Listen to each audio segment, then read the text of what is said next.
Good morning, everyone. How you guys doing? It's me, your boy Ryan Flowers, aka Clutch Sports Talk, and I'm back in the house again with another episode today of NFL Sunday Wake Up. Man, we have lots to get into. Of course, as usual, a lot of breaking news happened between last week when the show ended and this week. We're going to talk about the Washington Commanders. Finally, the sale has been approved. Josh Harris, Magic Johnson will be part of the ownership group in Washington. So I want to give you guys my thoughts on that. Also, DeAndre Hopkins surprised a lot of people by signing with the Tennessee Titans. At first, I was shocked, but then as I dove into it a little bit, I kind of figured out, you know what? It kind of makes sense. So I'll let you know what I think about that. And then also the depreciation of NFL running backs. This story has just swept social media within the last week, especially with Saquon Barkley, Josh Jacobs being very vocal on their standpoint about their financial situation with their teams. But why is that the NFL running back is not valued as much as it once was before? I'll give you guys my thoughts on that. And finally, to wrap up the show, we'll be talking about the AFC South, my AFC South preview, man. You don't want to miss out. So, hey, listen, it's early in the morning. Grab your coffee, your orange juice, whatever that you're sipping on. Make sure you get that handy, strap in, and this is going to be a great show. So sit back and relax and enjoy the show. This is Clutch Sports Talk, NFL Sunday Wake Up with me, Ryan Flowers. Let's go.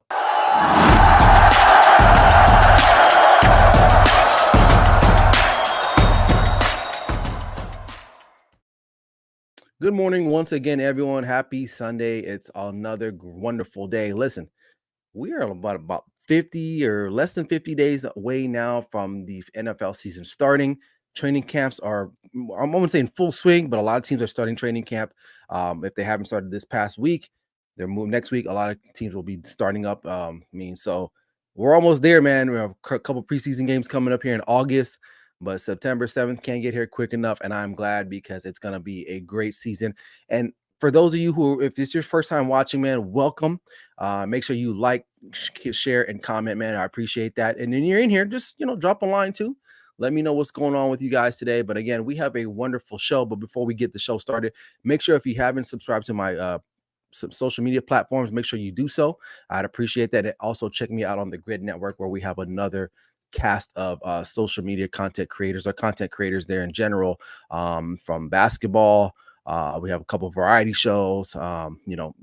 We got it. So just make sure you head on there right now if you haven't subscribed to the Grid Network as well. So, okay. Again, good morning. First things first, listen, we, this is a long time coming for Washington Commander fans for sure. Daniel Snyder is out. He's gone. Josh Harris, Magic Johnson, they're taking over. It's been a tumultuous, and that's being very generous statement, but it's been a long time coming. Finally, the NFL owners decided in unanimous fashion the sale of the Washington Commanders for over $6.5 billion, if I'm not mistaken. And Daniel Snyder is gone. He's out. Now, this is where, and before I even get into Matt Johnson, because this is what this segment is really about, let's just take a dive back. Let's get in our time machine and look at what Daniel Snyder has done since owning the team since 1999. 27 quarterbacks have played for the Washington Commanders, 6 playoff appearances, and their overall record is 166 wins, 266 losses, and 2 draws or 2 ties. Then you also got to sprinkle in the controversial name change scenario that he was very adamant about when the Native Americans community kind of came after him a little bit, how he was kind of a little disobedient with that. And he finally, changed his mind, whatever. And then the sexual misconduct stuff happening in the workplace there. So it really, it really was not a success. Maybe he made some money, right? Because let's be real, when he took over the Washington Redskins in 1999, they were one of the most prominent NFL teams in the league. He took them and turned them into a bargain basement type of dwelling team. But he still made money because the brand itself is strong enough to do so. And now they don't really have a brand. They're the Commander. They were the Washington football team. Now they're the Commanders. And who knows, that might be subject to change here shortly with this new ownership group. Now, let's take a look at Magic Johnson. And because let's be real, Josh Harris he's the majority of the money behind it. I understand that. He's a billionaire. He owns the the 76ers, and I think the Flyers, or something like that. But Magic Johnson is the face. He's the guy that we want to see, that everyone is clamoring to get interviews of. And Magic Johnson is no stranger to professional sports. He's had his hands in a couple teams, especially in LA, my hometown.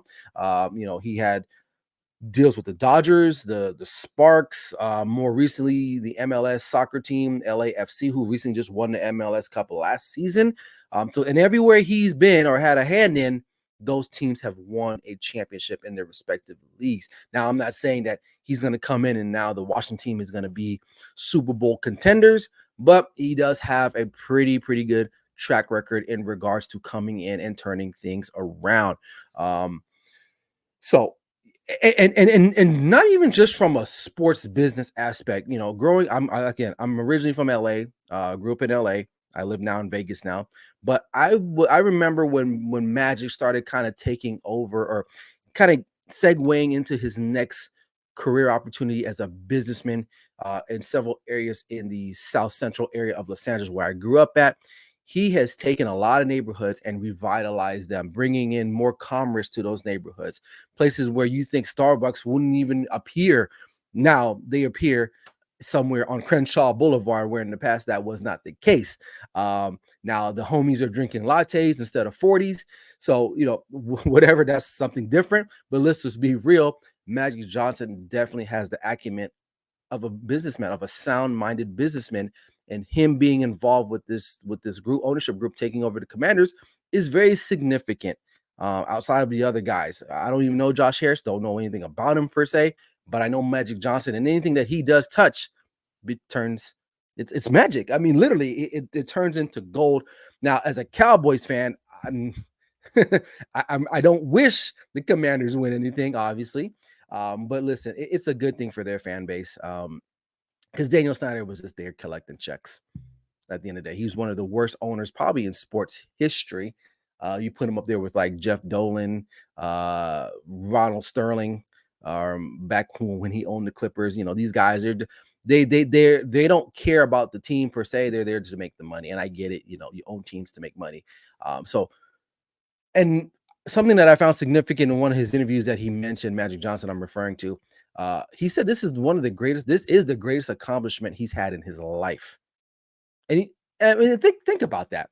This man has won NBA championships in LA, a gold medal, right? This guy beat HIV, okay? And he's saying owning the Commanders is the greatest accomplishment in his life. Let's settle down with that a little bit, Magic. But I get it. He's excited. He's a part of the NFL, which is a very tough club to crack. So congratulations to him, and the Washington Commanders. And hopefully they do change that name, because that name, I don't know. It just just change it. Just change it. That's all I got to say. So but congratulations to them. And I think this is the right move for them. And moving forward, they should probably, see the fruits of this particular deal. So let's get into some comments here before we move on. We got Patrick Brown. He says, "Good morning, bro. Happy and blessed Sunday to you. My favorite NFL show from my fellow Grid teammate." Appreciate you, bro. Let's talk sports with Richard Cole. Good morning, my guy, man. Blessed to see you on here this morning. He says, "I hope the Commanders change their name." Oh, yeah, I'm with you on that one. We also got Patrick again. He says, "I believe Washington is in it's a process that's going to take time," which rightfully so. I understand that. As Cowboys fans, I'm not too worried about them competing in the Super Bowl 3 to 4 years. We'll see. I am now, man. I ain't gonna lie. I'm not gonna say that they're gonna win the Super Bowl this year. But again, go and look at Magic Johnson's track record, man. He knows how to find the right sports business talent. He gets them in the building and they start doing their thing, man. You look, the Dodgers, the Sparks, the LAFC team, all these teams won championships relatively significantly quick when he got on board. Like that, or when he was a part of it. Okay. Even the Lakers, I know he wasn't part of the ownership group there, but him dealing with LeBron, getting LeBron to come to LA, and then within 3 years out of that thing, they won a championship. Whether it's a bubble or not, championship, it's besides the point. They still were they won the title. So I don't know, man. I'm going to be on the lookout for that. Sports PSP says, great day for the Commander fans and the NFL. Time to move on. Exactly. You couldn't say better myself, my guy. Richard Cole says, Washington will not win the bowl for at least 4 years. I mean, I'm not going to say that's not, that's not right. No, but I wouldn't be surprised if they were not in contention. Because if you really let's just break them down real quick before I move on to the economy of the Commanders and what they have there. Their biggest issue is the quarterback. They don't really have a guy, right, per se. That's their dude. I mean, Sam Howell. I mean, do we do we all agree that he probably isn't the dude? Okay, all right. If we could all agree to that, we can move on, right? They have to go out and get a quarterback, whether it's in this year's draft. Maybe you tank a little bit. Maybe you go get Caleb Williams, Drake May. You keep bolstering that offensive line, but their defensive unit, the defensive line is they're studs. Okay, the wide receiving core is not bad. It's a pretty good wide receiving core. Led by Terry McLaurin. McLaurin, you know, and that fan base is ready to cheer for something, man. So, we'll have to wait and see. I mean, yeah, it's going to be an uphill fight, but I think they got the right people. Because listen, what we see on the field is just a drop in the bucket of what takes place off the field. Anything in business and life, there's a lot of behind the scenes stuff that we never get to see. But with a guy like Magic in there, turning the wheels, churning, burning the midnight oil per se, right? The cliche, they can get stuff done there, and we'll have to wait and see within the next year or two where they're at. All right, okay, all right. Moving on, DeAndre Hopkins. For those who don't know, if you don't keep up with the times here, he signed a 2-year deal worth $26 million with the Tennessee Titans. Now, when that news came out, I think a lot of us were like, "What? Like, what's going on, man? Like, why the Titans?" For weeks, for months, everyone's like, "Oh, you should go to Baltimore. Oh, he's gonna go to the Chiefs, or he's gonna go to Buffalo, right?" He didn't pick none of them teams.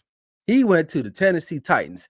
And at first I kind of was like, he just wants the money, man. And I get it, rightfully so. He's 31 years old. Go take the money. I understand that. Whatever, right? They're going to give it to you, take it, right? But he's 31 years old. He's played about 15 games in the last 2 seasons, whether it's due to injury. I know he had a hamstring injury at one point, an MCL, and then he was suspended at about 8 games last year for PEDs. Okay, so he's played about 15 games in the last 2 years, right? So he joins the Titans, and then I was like, well, let's take a deeper dive, right? Because not everything is what it seems all the time. Sometimes you got to go in a little bit more and see exactly, the workings behind some of these deals. So when I looked into it, and I was like, you know what, it makes kind of sense. Mike Vrabel, head coach there, right? He was once an assistant coach in Houston when DeAndre Hopkins was there. Okay, so you got already some comfort with the head coach. Then I was like, let me go back another layer. Tim Kelly, offensive coordinator for the Titans. Guess where he knows DeAndre Hopkins from? You guessed it, the Houston Texans. Not only does he know him, DeAndre Hopkins had one of his best seasons under Tim Kelly's offense when Kelly was the offensive coordinator. He caught over 100 passes, over 1,100 yards and receiving, and 7 touchdowns during Tim Kelly's reign as the offensive coordinator for the Houston Texans. Now, they've all moved on. Vrabel's a head coach. Tim Kelly's the offensive coordinator now in Tennessee. And so, you know what? He said, you know what? Why not? I'll come over there, man. You guys are going to pay me now 2 years, $26 million. You're like, that's not really a lot, I guess, for some people. But he can make up to $3 million in incentives and bonuses. So at first glance, you're like, on paper, you got Derrick Henry, who's still a bludgeoning type of running back. He's lost some juice a little bit, but now maybe he can get helped out with a passing game, because the passing game for the Titans was pretty much, it was non-existent. You let go AJ Brown, you went from being like 12th in offensive ratings to about 22nd, 23rd in the league, because AJ Brown's gone. They relied heavily on a rookie Treylon Burks, who really hasn't panned out yet, and maybe now he might, under the tutelage of DeAndre Hopkins being there. But the question remains is who's going to be throwing him the ball? Ryan Tannehill is still the guy there, but obviously they drafted Will Levis, and I'm pretty sure Will Levis is going to see some some time there. Of course, So Will Levis, will he be the guy to help deliver the ball? Now, one thing about DeAndre Hopkins is that we know he does not need to play with an elite quarterback. We know that for a fact. All his years in Houston, he played with Matt Schaub. Probably the best quarterback he's ever played with is Deshaun Watson, for sure, for sure. So Ryan Tannehill, he resurrected his career going to Tennessee, and so, but I think he's past his prime for sure. So Will Levis will probably be the guy at some point firing the passes to DeAndre Hopkins. So, but we'll have to wait and see about that. And one big note that does come up when you talk about the Tennessee Titans is that it's been a place for really good wide receivers at one point to go and kind of unfortunately die, right? We look back as early as Julio Jones, didn't pan out. Robert Woods didn't pan out. And then you go further back, Randy Moss did not pan out. Randy Moss played a year, if that, right there, and he was gone. So will DeAndre have that same fate? Here's the thing. Here's the brass tacks about it, right? And I'm not going to mix my words about it. He's 31 years old. I know that that's relatively, I'm not saying it's old, but it's older for a professional athlete, and he's had some injuries, right? And as you get older, and I can attest to this, you don't bounce back like you did when you was 25 years old. That's just a fact. That's just biology. Okay. That's just common sense. So he's gonna be the guy there. Can he play a full season, which we haven't seen him do since probably, I don't even know, you can fact check me, maybe 2019, 2018, maybe I don't even know, right? Because he's missed a lot of time. Will he suffer the same fate as those other, prominent wide receivers? And maybe not as bad as those other guys, but he's definitely on the tail end of his career for sure. And some may say this was a money grab. Maybe some of it to a certain extent, because there was a market for him. The Cardinals couldn't find a trading partner, right? Because of the demand, right? No one wanted to take on this contract. Okay. Then he becomes a free agent. We don't know what he was really asking for. You think the Chiefs are going to pay him that type of money? You think the Bills, the Ravens? Probably not, because they have other financial responsibilities that they got tied up to other guys. It's not, people think it's so simple. Well, just go here. He doesn't want to take a significant pay cut. He has a certain lifestyle, okay? Now, he doesn't want to win. Maybe he doesn't, maybe he does. Who knows, right? In his mind, he's like, you know what, man? At the end of the day, I'm 31 years old. I just need to financially secure myself, get whatever bag that's left out there for me. And maybe this is like a prove it contract. He stays there for 2 years, balls out. Maybe somebody might say, you know what, man, maybe we'll give you a bigger deal. He'll be 33 at the time, but who knows? There's always somebody out there. So we'll have to wait and see. We got some questions here. Well, actually, let's go. We'll start with Patrick. This is in regards to the Commanders. He said, first order of business, upgrade the stadium. To me, that's not that big of an issue, because the stadium don't win games. Now, the stadium may generate money. I'll give you that. But they got bigger fish to fry. They got to fix the product on the field, not where the product plays at. So not to say that field is great. It's terrible, but they got bigger fish to fry. And then Richard Cole says Eric Bieniemy becomes the new coach. Oh yeah, he's going to be the guy. He's going to be guy. Ron Rivera, this is it for him. He might as well just start looking elsewhere to possibly retire or coach, because this is it for him. And then Ben Cornett comes in and says, a question for the Titans: who basically will be playing quarterback, Tannehill or Will Levis? Tannehill will start.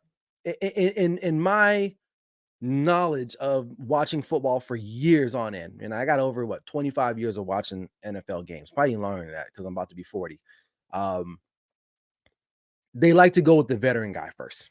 Now, unless Will Levis is in there just killing it in the offseason stuff, or in OTAs, or here training camp here coming up shortly, then no. Then Tannehill will probably get the start. Okay. And then he'll have a short leash though, for sure. We'll see. And then Richard Cole says, unfortunately, they still need a quarterback. Yeah, they do. They do. But like I said before, D-Hop can play with any quarterback. That's the good thing about him. Okay. D Hop to Tennessee makes zero sense. New England is the biggest loser in the D Hop sweepstakes. You know, listen, a lot of people wanted him to go to New England. Honestly, I think this might be a better fit per se, because Mac Jones is not much better than Ryan Tannehill, and he has no familiarity with any with Bill Belichick like that. You know, he's coming home to the AFC South. He's from that area, not from that area, but he's played there for a significant amount of time. The Patriots thing, listen, the Patriots have no offense. Like literally, they haven't generated or developed any type of offensive talent whatsoever. At least in Tennessee, they can hand the ball off to Derrick Henry. They can still run the football. They're a well coached team. Now they may not be exciting to watch, but from a strategic, schematical type of point of view, they're a well coached team. Mike Vrabel has done a tremendous job in Tennessee, given what he's had to work with. I mean, these guys were in an AFC conference championship game not that long ago, right? You know, so now are they going to be contenders? No, no. So I think Tennessee is probably a better fit than New England. Because listen, New England, they're not winning that division. They're not gonna beat out the Bills. They're not gonna beat out the Jets, and they're not gonna beat out the Dolphins. Now, I don't think New England is that terrible, but to me, if I had to pick between the two, now looking into it, maybe Tennessee was probably the better fit. Now, how will it work out? That's a totally separate conversation. Okay.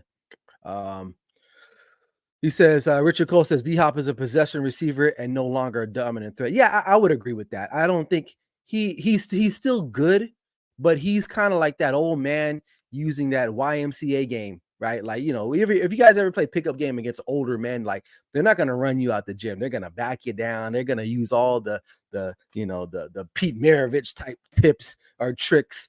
The Havlicek steals the ball drill, something like that. That's what they're gonna do, right? But I think he can still be functional there in Tennessee.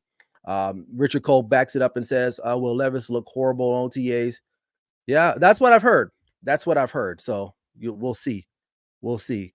My thoughts, my opinion, sports podcast. Dev, what's up? He's in the building. Hey, check out his at the bank. He's a Ravens fan, so don't judge him too much. Don't hey, you know what, Dale? I'm gonna have to get you on probably next week, man. I'm gonna get with you because we can talk about the NFC, AFC North. I want to get your thoughts on that division, as well as the Baltimore Ravens, because you know my sentiments about your Ravens. So, but appreciate you stopping by. Ben says, could the Patriots possibly tank perhaps and get into the Caleb Williams Drake May sweepstakes? Okay, let me this is not on today's show, but we're out here spitballing. The Patriots dichotomy, the situation is actually quite interesting, right? Bill Belichick and Robert Kraft, there's some type of tension between those two.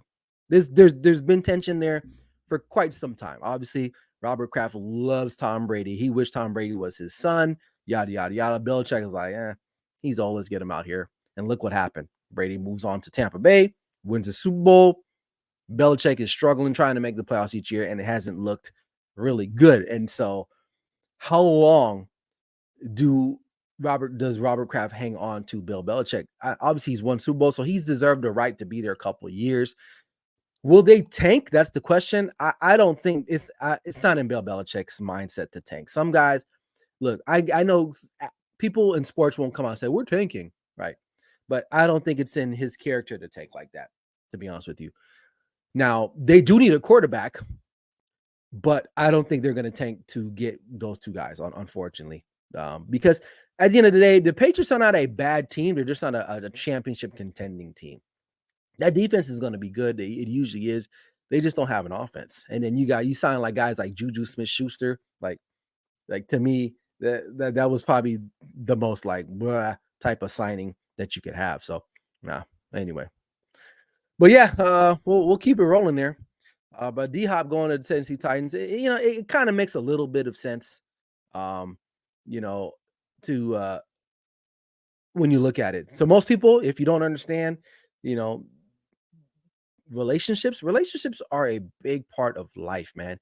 It's not always sometimes the money. Sometimes guys are willing to maybe go somewhere else just because they know somebody. In this case, he knows the offensive coordinator very well, and he knows the head coach pretty damn good too. All right. Okay. The big story over the last week or so, running backs, the depreciation in their value. Now, I can't blame the running backs for feeling how they feel. You get drafted, you ball out, teams run you into the ground. We've seen that plenty of times over the years. And you expect to get paid when the time comes up. Uh, and now teams are looking at it a little bit more, and they're practicing a little bit of financial restraint when it comes to NFL running backs and free agency. Now, the two big names out there, Josh Jacobs, Saquon Barkley, and Tony Pollard, who all three of those were franchise tagged. None of them received deals. Okay, they all are going to play under the tag, or maybe not play because Saquon might sit out. Josh Jacobs is very adamant about being out in the media, talking about his feelings about it. Tony Pollard's been pretty quiet for the most part. I think he knows he's going to get taken care of in some form or capacity. Now, but when you look at the running back as a whole, right, and let's just look at this offseason right now with some of the decent running backs. Miles Sanders, formerly of the Eagles, now signed with the Carolina Panthers. This guy, he rushed for what I believe it was, let me think, like 1,200 yards, if I'm not mistaken, and 11 touchdowns. And he was 5th in rushing yards and 8th in touchdowns. You would think that's a pretty good season, right? This guy should get paid. Well, think again. Philly didn't want to pay him, so he moved down to Carolina, and he's basically going to be making about $6.3 million a year. $6.3 million. And Saquon's out here asking anywhere between $13 and $16 million. And Miles Sanders, who's respectively had a pretty good season, he only got 6.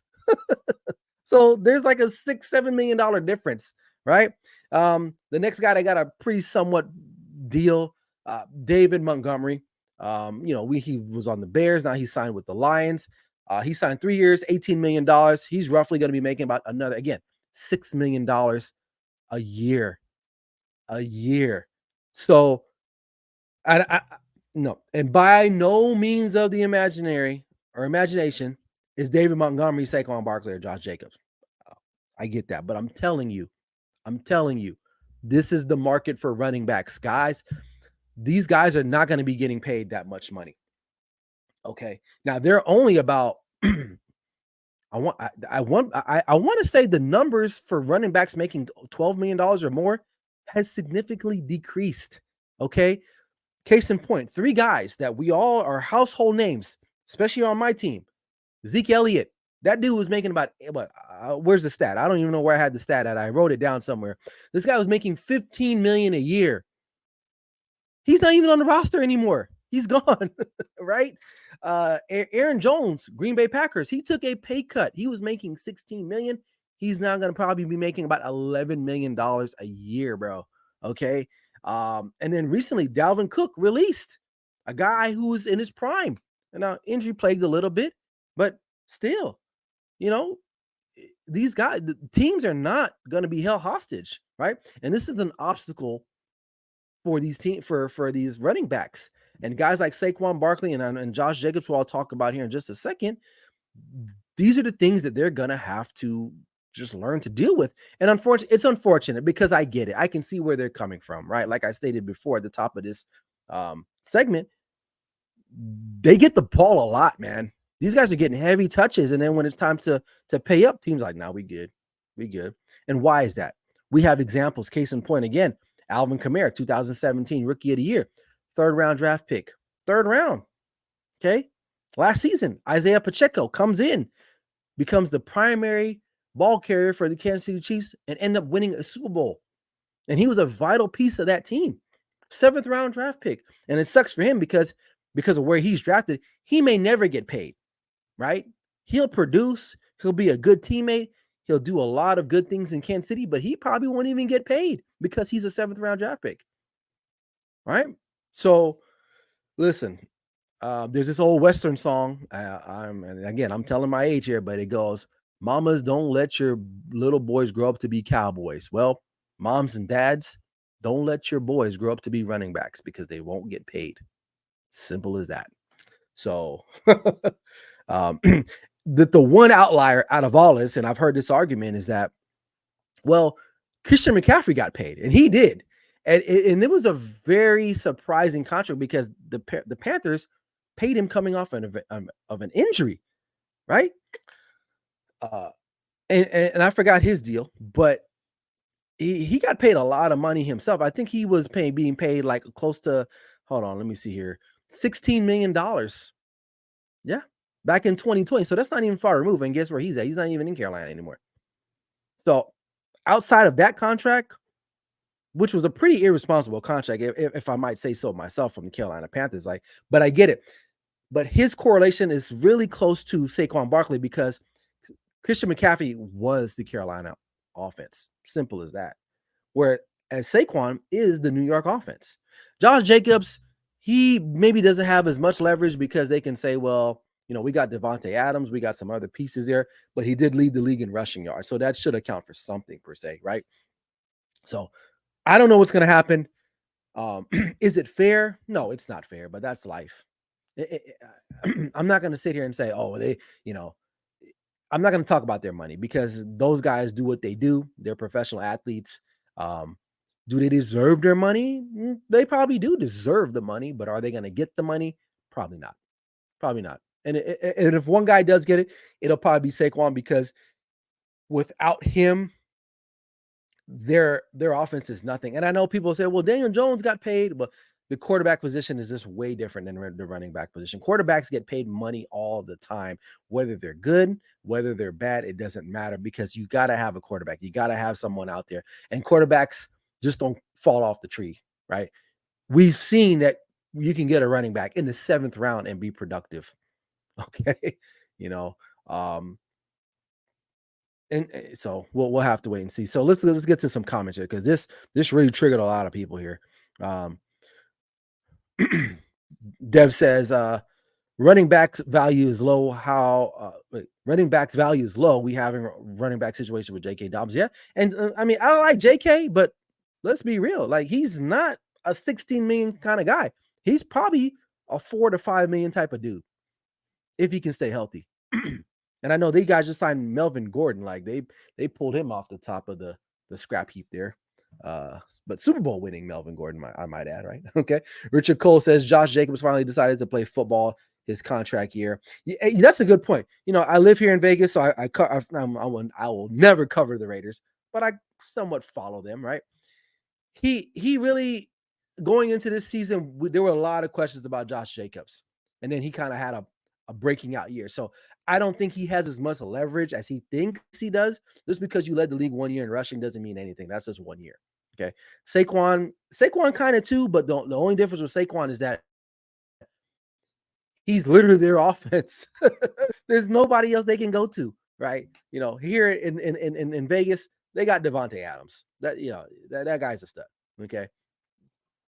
Ben says, I believe the tight end position is now more important than the running back position. You're seeing that most offenses around the league from a financial standpoint, tight ends seem like they're a better investment than running backs right now.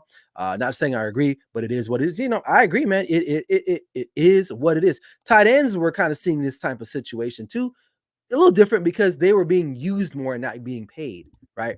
Running backs are being used, if not in more, and not getting paid still. We had guys like Jimmy Graham who, he caught so many balls. It was like, dude, are you a tight end or a receiver? How do we pay you? Right. So I get what you're saying with that, Ben. 100% agree.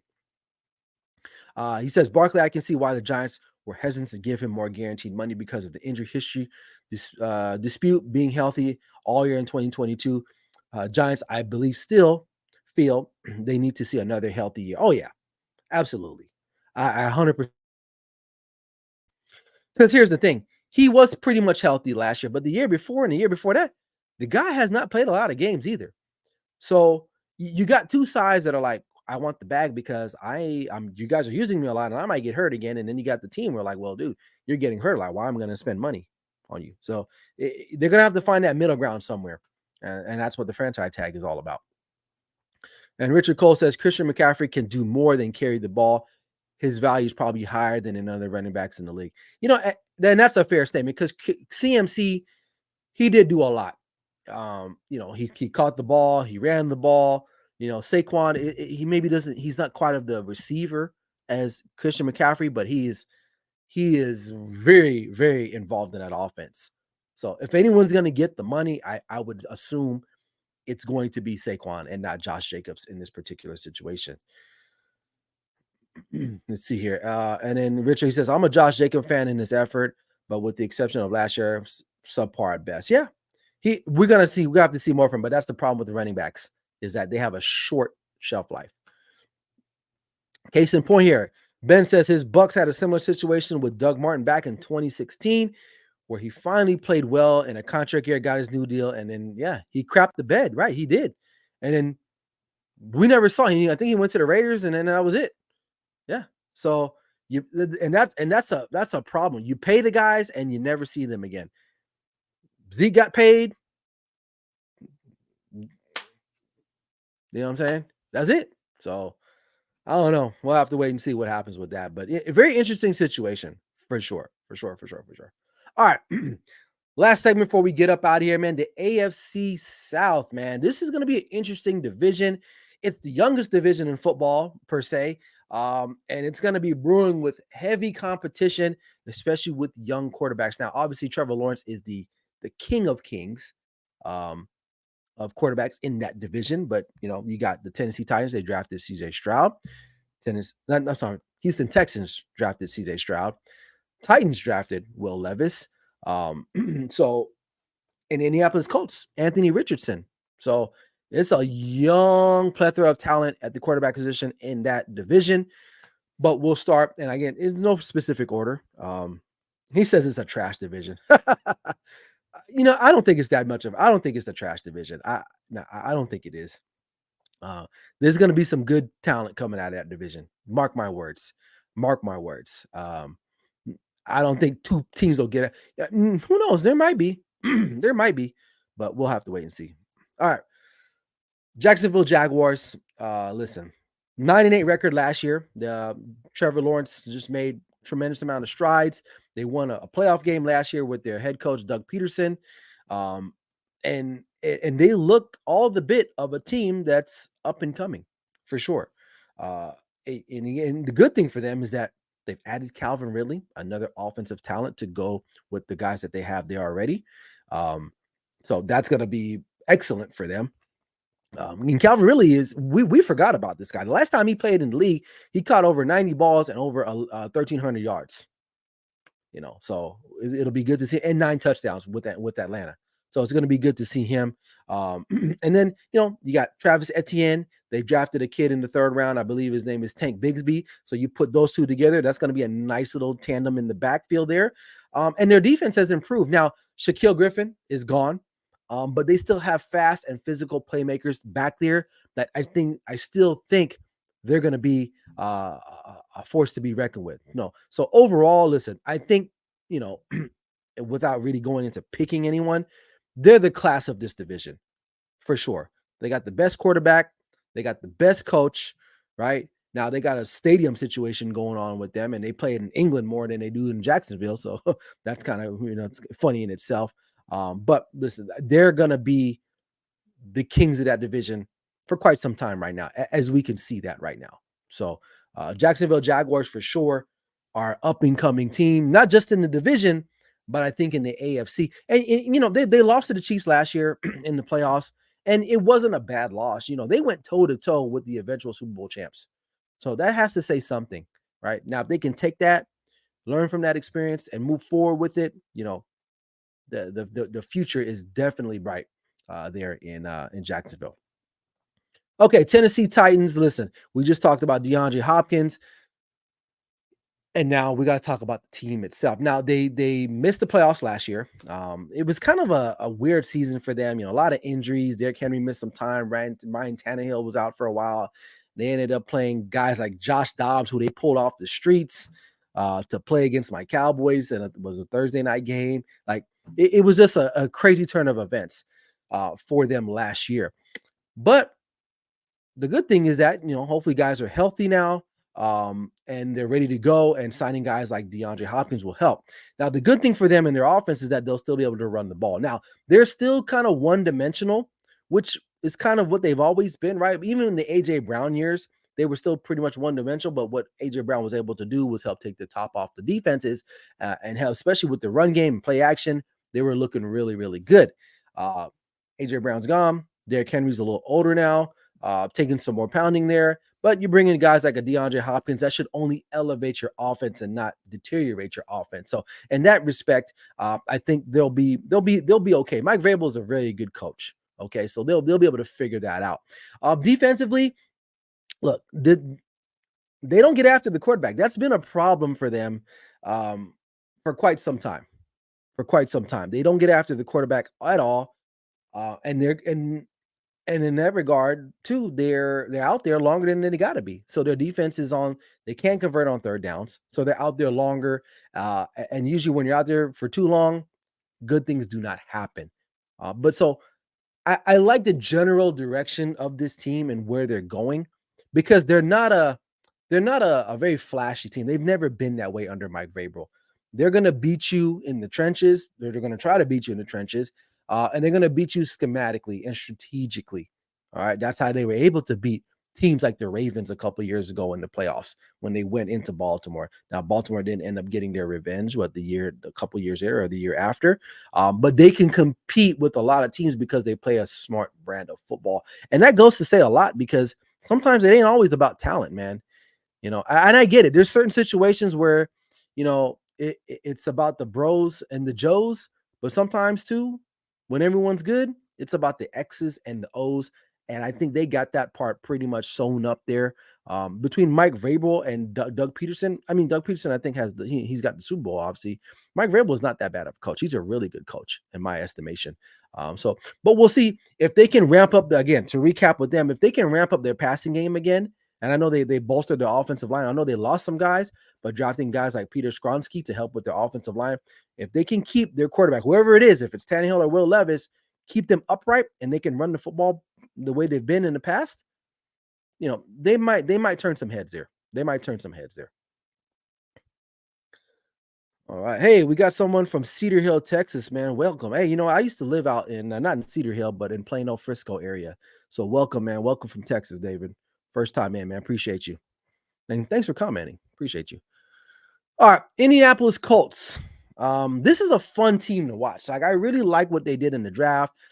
They went and drafted some of the most athletic guys in the draft, which it got overlooked a little bit. But, the NFL is an athletic type of league. Now, you got a rookie head coach, right? You got a rookie quarterback, right? Because let's just be real. Anthony Richardson's going to start. He's going to start. There's no mind. There's no why wouldn't he not start? I don't even know who else is there. I forgot the guy. He was in Jacksonville. God, I forgot his name. Off the top of my head, I forgot his name. I don't know why. I just drew a blank there. But anyway, this team was poised to be one of the top teams last year. Now, obviously, injuries to their offensive line, their defense, and their stud running back, Jonathan Taylor, it really hampered them. And they ended up finishing what I believe like 4-12 or 4-12-1 or something like that. And it was a forgetful season for sure. Fired your coach halfway through, or not halfway, more than they fired their coach during the season. Jeff Saturday comes out of the analyst booth, wins his first game against the Raiders, and then they just never won anything after that. So, but the biggest thing with the Colts is that they took a chance on a quarterback that's either boom or bust. Gardner Minshew, that's the name of the guy I'm thinking about, who's there in Indianapolis. Gardner Minshew, that just came to me. But anyway, Anthony Richardson could be really, really good, or he can be really, really bad. I'm gonna stay positive. I'm not gonna be cynical because I can be somewhat cynical at times. What I like with what they did is that your coach, your head coach now was the offensive coordinator for the Eagles last year, and I keep bringing this up. The offense for the Eagles was outstanding, right? The way they ran it, and you got an athletic quarterback just like Jalen Hurts in Indianapolis now with Anthony Richardson, and I would say Anthony Richardson is probably even more athletic than Jalen Hurts. And from what I understand, reports coming out of Indianapolis is that the kid is actually looking pretty good. He's throwing the ball better than what people expected him to do. So that's a plus. Now, again, if the coaching can be good, they got the players, they got the talent. I'm not saying that they're gonna maybe push the Jags, but one thing we know about this division, it's been either the Colts or the Titans, right? And now the Jags are the new kids on the block here. So, what do I expect from them? I think they're a work in progress. I don't think they're going to challenge for anything this season, for sure. But their offense can be very potent. If they can figure that thing out, they're going to be very potent. With that Anthony Richardson back there running like that quick that spread offense, man. They're going to be fun to watch. I will say that. If I see them on my Sunday ticket, I'm going to be like, yeah, I'm going to definitely tune in to watch that game because they overall their roster is not completely garbage. It's a pretty good roster overall. They just got to fine tune some things and they got to stay healthy. That's the biggest thing is health. Health for them is really going to be an issue for them. But again, offensively, they added some tremendous talent. Anthony Richardson comes to mind again. Josh Downs, the receiver from North Carolina, and another guys on the defense who I think are going to be exceptional for them. But again, they're a work in progress. I don't expect a lot out of them because I think they're kind of in a rebuild because you got a young quarterback and a rookie head coach. But I think they may turn some heads in a game or two this upcoming season.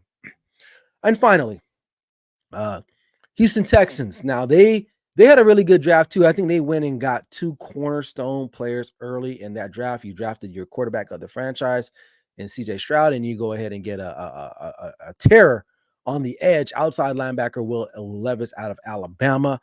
Um, some may say it cost them a lot, but listen, if you can get guys that are franchise type players, you got to pay the cost, man. Like it is what it is. Sometimes, you can't be cheap. Some people are like, you know what? Oh, that's too expensive. But hey, if you want luxury, you're gonna have to pay for it. And in this case, they did. They gave up a lot in regards to draft picks, but maybe they're gonna turn the tide. Now they finished 3-13-1 last year.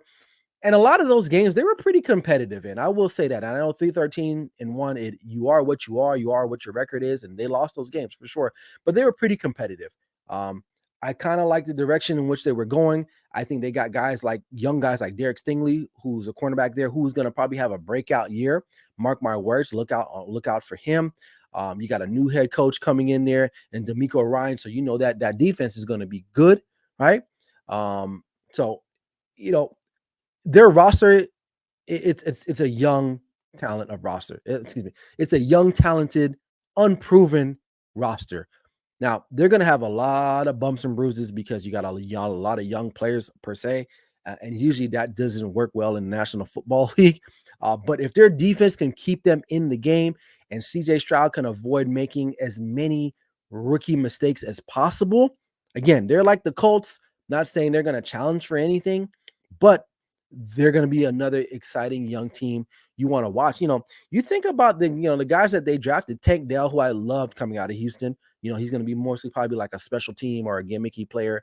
What was the name of the kid that they drafted from Alabama? He had leukemia. I forgot his name off the top of my head. I'm forgetting these people's names. But people forgot about him, right? The wide receiver. So we don't know what to expect from from the Houston Texans. We really don't.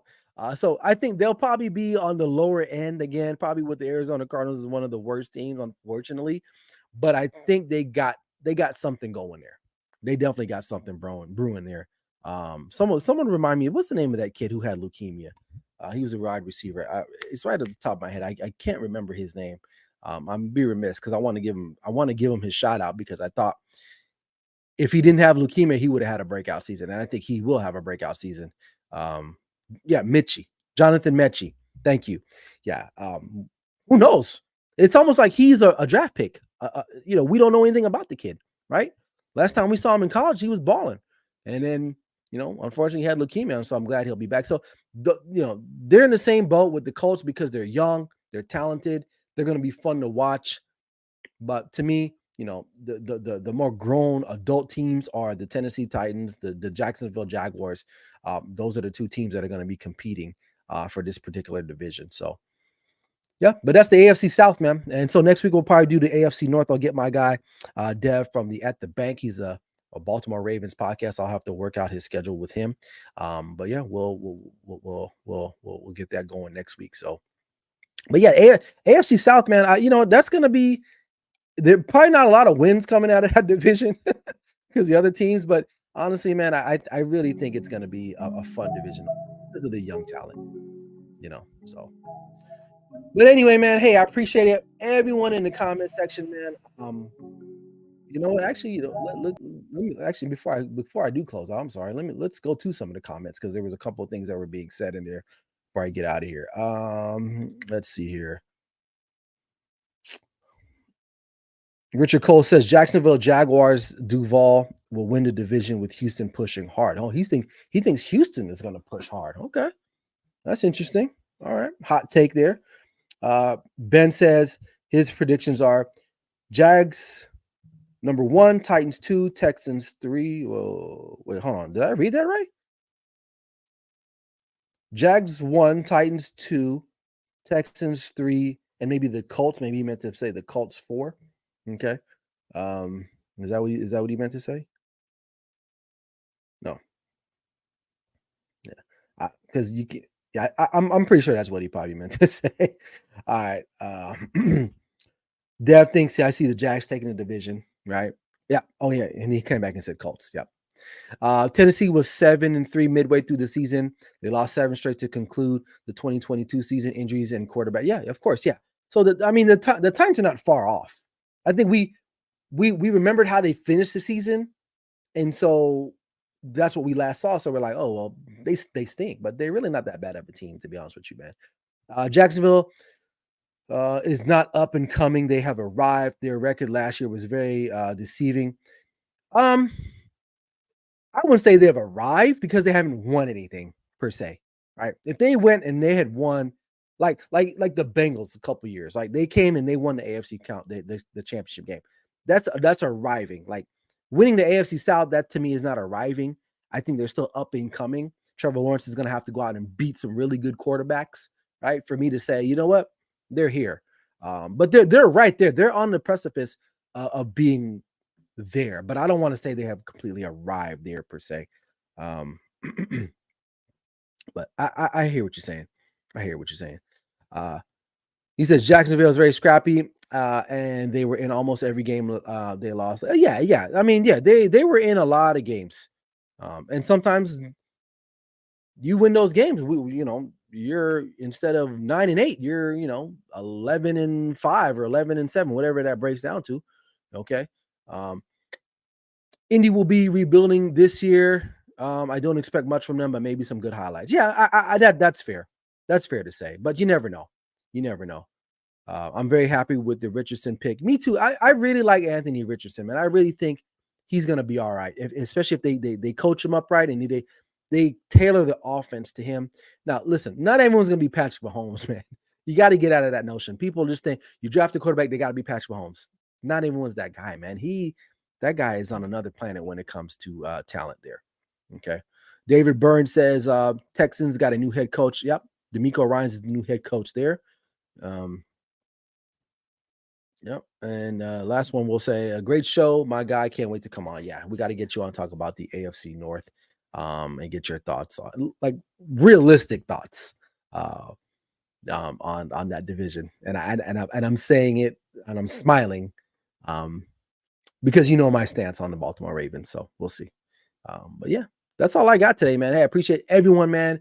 For the new joiners, everyone in the comment section, thanks for watching, man. Make sure you like, share, and stay tuned for more NFL content, man. It's gonna be great, man. So and then we'll see you back here live next week, Sunday.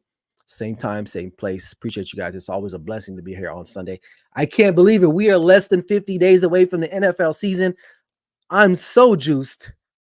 I can't wait for the season to start. So, but I gotta temper those emotions and keep you guys with me there. So, all right, that's all I got. Enjoy the rest of your Sunday, man. We'll see you guys back here next week. Make sure you check out my social media platforms. I'm gonna be dropping some more PFF top 50 best players entering the 2023 season.